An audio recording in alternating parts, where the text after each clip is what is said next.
အချိန်ခါလာကတပေါင်းလာကုန်၍တကူးဆဆန်းတော်မီ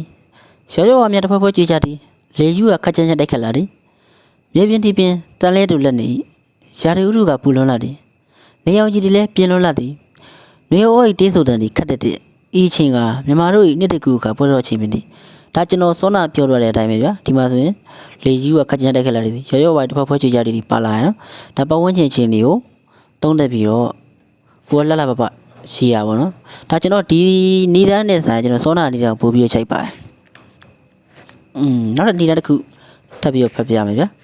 ကျမတို့ဒီမြန်မာနိုင်ငံတွင်မြန်မာရွေးရအစဉ်လာထုံးတမ်းများရရွေးရပွဲတော်များကိုလစဉ်နှစ်စဉ်ကျင်းပတတ်ကြသည်ထိုကဲ့သို့ကျင်းပလေးရှိသောမြန်မာရွေးရပွဲတော်များနဲ့မြန်မာရွေးရရေပံပွဲတော်ကိုမြန်မာနိုင်ငံသူနိုင်ငံသားများတမကနိုင်ငံသားများပါပျော်ရွှင်နေသက်စွာပျော်ပါမြူထူကစားကြပါသည်ထိုကဲ့သို့ကျင်းပလေးရှိသောမြန်မာရွေးရပွဲတော်များနဲ့မြန်မာရွေးရရေပံပွဲတော်ဟိုမြန်မာနိုင်ငံသူနိုင်ငံသားများတမကနိုင်ငံသားများပါပျော်ရွှင်နေတဲ့စွာပျော်ပါမြူထူကစားကြပါသည်ထိုကဲ့သို့အလွန်မင်းပျော်ရွှင်ဝေကောင်းသောမြန်မာရွေးရည်ပံပွဲတော်ကိုမြန်မာလိုက်ဦးဆုံးလာဖြစ်တော်တကူလာတွင်ကျင်းပလေးရှိပါသည်ဒီရန်ဖြစ်ပါဒါတော့မြန်မာရွေးရည်ပံပွဲရဲ့တခြားနိုင်ငံလူတွေပါလာပြီးတော့ပျော်ရွှင်ကြရပါတော့အဲ့လိုမျိုးအကြောင်းအရာလေးကိုဖွဲ့ထားတာဒါမြန်မာနိုင်ငံရဲ့မြန်မာရွေးရအစဉ်လာထုံတန်းတဲ့တခုဖြစ်ပါတယ်ဆိုပြီးတော့ရိုးရှင်းရှင်းလေးရေးဖွဲ့ထားတာပဲဖြစ်ပါတယ်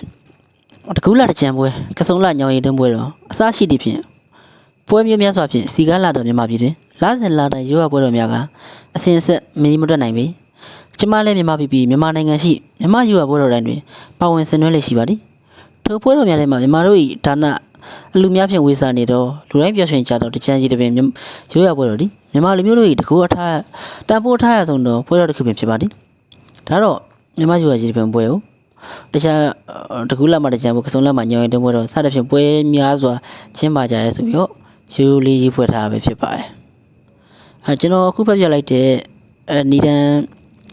၄ပုတ်လာမသိနီဒန်၄ခုလောက်ကိုလေ့လာပြီးတော့ကိုယ်တိုင်လည်းဘယ်လိုရေးရမလဲဆိုတာကို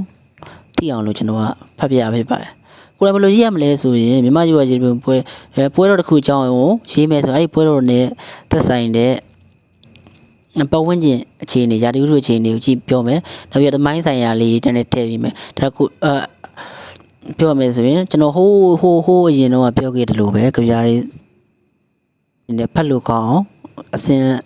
ဖတ်လို့ကောင်းအောင်လည်းရေးရမယ်။နည်းနည်းကြပြားကြီးလို့လည်းဖြစ်မနေအောင်ဖတ်လို့ကောင်းအောင်လည်းရေးရမယ်ကျွန်တော်ကလို့ပြောချင်ပါတယ်